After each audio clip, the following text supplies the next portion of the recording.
Hi friends, welcome to சாந்தி இல்லம். எல்லோரும் எப்படி இருக்கீங்க?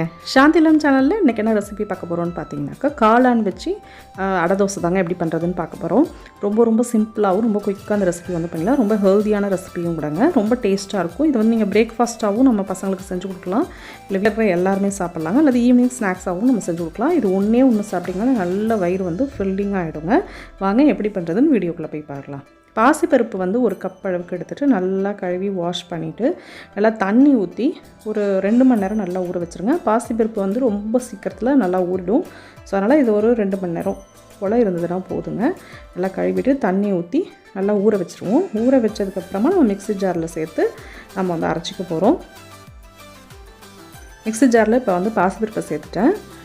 ஊற வச்ச பாசிப்பருப்பு, 3 காய்ந்த மிளகாய் வற்றல், ஒரு துண்டு இஞ்சி, 10லேருந்து 12 பூண்டு பற்கள் கூட நம்ம வந்து சேர்த்துக்கலாங்க. நல்லா தோல்லாம் உரிக்காமல் அப்படியே போட்டு நல்லா கழுவிட்டு பூண்டை நல்லா வாஷ் பண்ணிவிட்டு நம்ம வந்து நல்லா தண்ணி ஊற்றி கொஞ்சமாக இது மாதிரி அரைச்சிக்கோங்க. நீங்கள் பச்சை மிளகா கூட ஆட் பண்ணிக்கோங்க, இன்னும் டேஸ்ட் நல்லாயிருக்கும். ஸோ இந்த பதத்துக்கு மாவு அரைச்சிக்கணும். ரொம்ப தண்ணி ஊற்றிடக்கூடாது, ரொம்பவும் கெட்டியாகவும் அரைச்சிடாமல் இந்த பதத்துக்கு அரைச்சி தனியாக பாத்திரத்தில் இருக்கட்டுங்க. இது தனியாக இருக்கட்டும். அதுக்கப்புறமா நம்ம வந்து இப்போ கொஞ்சம் தாளிக்கிறதுக்கு இப்போ காளான் வந்து நம்ம மசாலா ரெடி பண்ணோம் இல்லையா, அதுக்கு வந்து கடாயில் கொஞ்சம் ஆயில் சேர்த்துக்கோங்க. ஜீரகம் வந்து நல்லா 1 ஸ்பூன் அளவுக்கு சேர்த்துக்கலாம்.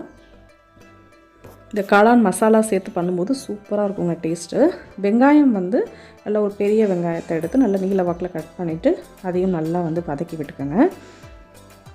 இது நல்லா மாவில் சேர்த்து பண்ணும்போது டேஸ்ட்டு சூப்பராக இருக்குங்க. இதுக்கு சைடிஷ்லாம் எதுவுமே தேவையே கிடையாது, நம்ம அப்படியே சாப்பிட்றதுக்கு சூப்பராக இருக்கும். நீங்கள் வந்து கருவேப்பிலை, கொத்தமல்லி, புதினா இதெல்லாம் வந்து ஒன்றாவே சேர்த்து மிக்ஸ் பண்ணிவிட்டு நல்லா வந்து வதக்கி விட்டுக்கோங்க. சூப்பராக இருக்கும், சைடிஷே தேவையில்லை. காலையில் நம்ம வந்து நைட் ரெடி பண்ணி இது நீங்கள் ஃப்ரிட்ஜில் வச்சிங்கன்னா கூட காலையில் எழுந்திரிச்சு நல்லா அழகாக சுட்டு பசங்களுக்கு கொடுத்துடலாம். அது மாதிரி ஈவினிங் ஸ்நாக்ஸாகவும் பண்ணி தரத்துக்கு சூப்பராக இருக்குங்க. தக்காளி வந்து ஒரு 3 தக்காளி போட்டு நல்லா வதக்கி விட்டுக்கோங்க. நல்லா தக்காளி நல்லா குழஞ்சி வந்துருச்சு. ஸோ காளான் வந்து ஒரு 200 கிராம் அளவுக்கு எடுத்துகிட்டு நல்லா இது மாதிரி ஷேப்புக்கு கட் பண்ணிக்கோங்க. கட் பண்ணிவிட்டு நல்லா ஒரு 10 நிமிஷம் போல் நல்லா வதக்கி விட்டுக்கலாம். அதுக்கு பிறகு நம்ம கொஞ்சம் லைட்டாக தண்ணி ஊற்றி காளானே நல்லா வேக வச்சுக்கலாம். ஆக்சுவலாக பார்த்திங்கன்னா இதுலேயே கொஞ்சம் தண்ணி விடும்.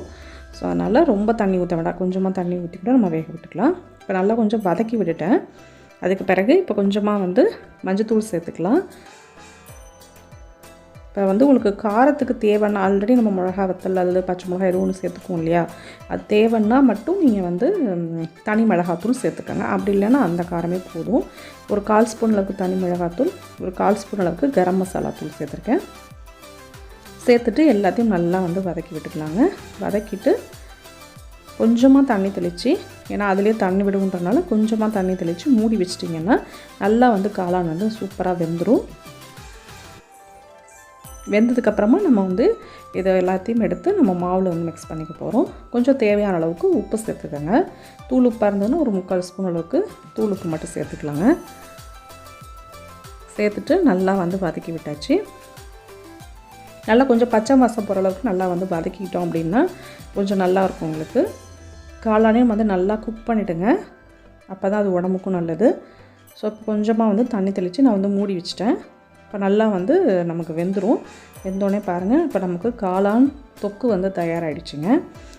இதுவே அப்படியே எடுத்து நம்ம சப்பாத்தி, இட்லி, தோசையெல்லாம் சாப்பிட்டிங்கன்னா கூட சூப்பராக இருக்கும். இதை வந்து நம்ம கொஞ்சம் டிஃப்ரெண்ட்டாக இந்த மாவில் சேர்த்து நம்ம வந்து அடை தோசையாக வந்து நம்ம செய்ய போகிறோங்க. சூப்பராக அந்த தொக்கு ரெடி ஆகிடுச்சு. இப்போ நம்ம அரைச்சி வச்சுருந்த பாசிப்பருப்பு மாவு இருக்குது பார்த்திங்களா, அதோட நம்ம இட்லி மாவோ அல்லது தோசை மாவு எதுவாக இருந்தாலும் பரவாயில்ல, அது வந்து ஒரு நல்ல ஒரு பெரிய கரண்டியில் ஒரு 4 கரண்டி வந்து மாவு வந்து இதில் சேர்த்துக்கோங்க. இல்லாத தேவையான அளவுக்கு இப்போ உங்களுக்கு எத்தனை அடை தோசை தேவைப்படுதோ அதுக்கேற்ற அளவுக்கு கொஞ்சம் மாவு வந்து சேர்த்துக்கோங்க. ஆல்ரெடி வந்து நம்ம பாசிப்பருப்பு அரைக்கும் போது உப்பு சேர்க்கலை, அதனால் கொஞ்சமாக உப்பு சேர்த்துருக்கேன். ஒரு 1/4 ஸ்பூன் அளவுக்கு சேர்த்துக்கிட்டா போதும். ஆல்ரெடி நம்ம வந்து தோசை மாவுலேயும் உப்பு இருக்கும், அதனால் செக் பண்ணிவிட்டு நல்லா மிக்ஸ் பண்ணி விட்டுட்டு கூட நீங்கள் உப்பு தேவைன்னா ஆட் பண்ணிக்கோங்க, இல்லைன்னா வேண்டியதில்லை. நல்லா எல்லா மாவையும் மிக்ஸ் பண்ணிவிட்டோம். 2 மாவும் நல்லா மிக்ஸ் ஆகிடுச்சு. இப்போ நம்ம அந்த காளான் தொக்கை வந்து அதில் சேர்த்துக்கலாங்க. காளான் மசாலாவை அதில் சேர்த்துட்டு இதையும் நல்லா வந்து மிக்ஸ் பண்ணி விட்டுடலாங்க. இதில் வந்து நம்ம தனி மிளகாத்தூள் எல்லாமே சேர்த்துருக்கோம், கரம் மசாலா தூள் எல்லாம் சேர்த்துருக்கிறதுனால இதை நீங்கள் அப்படியே எடுத்துகிட்டு நல்லா தோசைக்கல்லில் காய வச்சுட்டு நல்லா அப்படியே அடை தோசை மாதிரி ஊற்றுங்க. நார்மல் தோசை மாதிரிலாம் இழுக்கிறதுக்கு ரொம்ப வராது, ஏன்னா நம்ம வந்து பாசிப்பருப்புலாம் ஆட் பண்ணியிருக்கோம் இல்லையா, அதனால் நல்லா இது மாதிரி ஊற்றிட்டு கொஞ்சமாக ஆயில் சேர்த்துக்கோங்க. நிறையெல்லாம் ஆயில் சேர்த்து செய்யணும்னு அவசியமே இல்லை. நல்லா கொஞ்சமாக ஆயில் சேர்த்து மேலே கூட ஒரு மூடி போட்டு வேக விட்றதுனாலும் நீங்கள் வேக விட்டுக்கலாங்க. ஆனால் சூப்பராக வெந்துடும். பார்க்குறதுக்கு உங்களுக்கு மொத்தமாக தெரியும், ஆனால் சாஃப்டாக இருக்குங்க. ரொம்ப சாஃப்டாக இருக்கும். டேஸ்ட்டு வந்து சூப்பராக இருக்கும். எந்த சைடிஷுமே தேவையே கிடையாது. நீங்கள் ஒரே ஒரு தோசை சாப்பிட்டிங்கன்னா போதும், நல்ல வயிறு வந்து ஃபில்லிங் ஆகிடும்.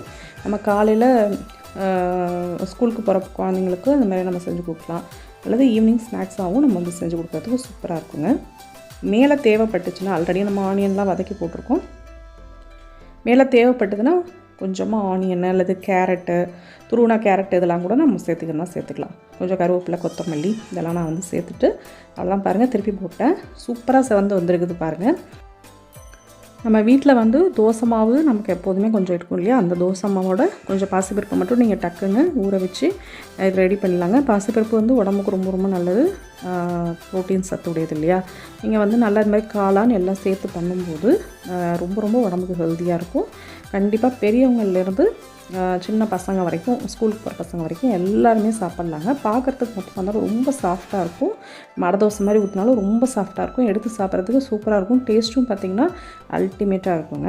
நான் அடுத்து ரெண்டாவது தோசையும் அடை தோசையும் நான் ஊற்றிருக்கேன் பாருங்கள். நல்லா வந்து உங்களுக்கு ஊற்றுறதுக்குலாம் நல்லா வரும். எடுத்து திருப்பி போடுறதுக்கும் சூப்பராக இருக்குங்க. ஸோ கண்டிப்பாக அந்த ரெசிபி செஞ்சு பாருங்கள். ரொம்ப டேஸ்ட்டான, ரொம்ப ஹெல்த்தியான ரெசிபியும் கூட. உங்களுக்கு சைடிஷாக ஏதாவது வேணுன்னா தேங்காய் சட்னி, அது கூட ஏதாவது சைடிஷாக சாம்பார் அது மாதிரி ஏதாவது கூட வச்சு சாப்பிட்லாங்க. ஸோ கண்டிப்பாக அந்த ரெசிபி செஞ்சு பாருங்கள்.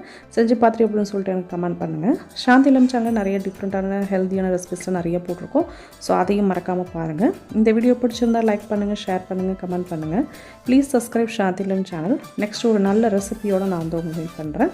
நம்ம சேனலில் பார்த்திங்கன்னா வீட்டில் இருக்க பொருட்கள் வச்சு செய்கிற மாதிரி தான் எல்லா ரெசிபிஸும் ஹெல்த்தியான முறையில் தான் நம்ம செஞ்சு காட்டுறோம். ஸோ கண்டிப்பாக உள்ளே போய் மற்ற ரெசிபிஸ்லாமும் பாருங்கள். பார்த்துட்டு எப்படின்னு சொல்லிட்டு கமெண்ட் பண்ணுங்கள். தேங்க்ஸ் ஃபார் வாட்சிங். பாய்.